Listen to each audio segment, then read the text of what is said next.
नरक की यात्रा कैसी होती है? नरक में जाने के बाद हमारे साथ क्या क्या होता है, चलिए मैं आपको बताती हूँ। यमलोक में सभी को जाना पड़ता है। इस भूतल पर ऐसा कोई भी प्राणी नहीं है जो यमलोक ना जाए। किए हुए कर्मों का फल कर्ता को जरूर भोगना पड़ता है। जीवों में जो शुभ कर्म करने वाले सौम्य चित्त और दयालु भाव के होते हैं, वह सौम्य मार्ग से यमपुरी के पूर्व द्वार को जाते हैं। लेकिन जो पापी हैं, जिन्होंने अपना सारा जीवन पाप करने में निकाल दिया हो और कभी दान जैसी चीज ना की हुई हो, वे भयानक दक्षिण मार्ग से यम की यात्रा करते हैं। मृत्यु लोक से यमलोक की जो दूरी है वो 86,000 योजन की है। पुण्य कर्म करने वाले लोगों को तो वो निकट सा जान पड़ता है, परंतु भयानक मार्ग से यात्रा करने वाले पापियों को बहुत ही दूर दिखाई देता है। वहाँ का मार्ग कहीं तो तीखे कांटों से युक्त है और कहीं कंकरों से।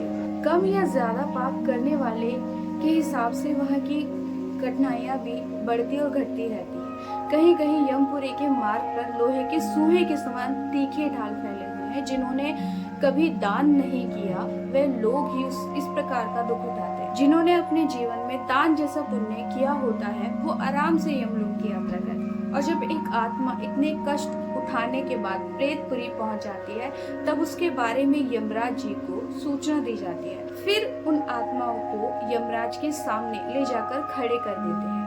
और जो अच्छे कर्मों वाली आत्मा होती है, उनको यमराज सौम्य रूप में दिखते हैं। वो उनके साथ अच्छा बर्ताव करते हैं, उनको आसन देकर उनको बिठाते हैं और कहते हैं कि आप लोग धन्य हैं, जिन्होंने दिव्य सुख की प्राप्ति के लिए पुण्य कर्म किए। आप लोग स्वर्ग लोक में जाइए, वहाँ महान भोगों का उपभोग करके अंत में पुण्य कर्म जब खत्म हो जाएंगे, उसके बाद जो थोड़े से बुरे कर्म बचे होंगे, उन्हें यहाँ आकर भोग लीजिए। लेकिन बुरे कर्म करने वाले यमराज को भयानक रूप में देखते हैं। उनकी दृष्टि में यमराज का जो मुंह होता है वह दाढ़ों के कारण विकराल दिखाई देता है। उनके केश ऊपर की ओर उठे रहते हैं, दाढ़ी मूंछ बड़ी बड़ी होती है।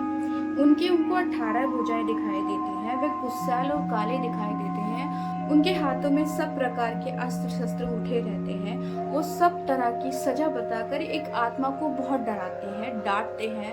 बहुत बड़े भैंसे पर बैठकर लाल वस्त्र तथा माला धारण किए हुए होते हैं, तथा वह बहुत ऊंचे दिखाई देते हैं। उनके नेत्र आग के समान होते हैं और उनके पास मृत्यु के देवता खड़े रहते हैं। भगवान चित्रगुप्त उन आत्माओं को धर्म युक्त वचनों द्वारा उनको समझाते हैं। कुछ ऐसी होती है नरक की यात्रा। इसलिए तो कहा जाता है कि बुरे कर्म करने से बच्चे हमेशा सदैव अच्छे कर्म करें। हमें नरक में जाके ये सब चीजें ना भोगनी पड़े। अगर आपको मेरी वीडियो अच्छी लगी तो लाइक करें, सब्सक्राइब करें, शेयर जरूर करें, ताकि मेरी इस वीडियो में जो भी मैंने जानकारी दी है वो दूसरे लोगों तक भी पहुंच सके। और इस वीडियो को पूरी देखने के लिए बहुत बहुत धन्यवाद। जय महादेव।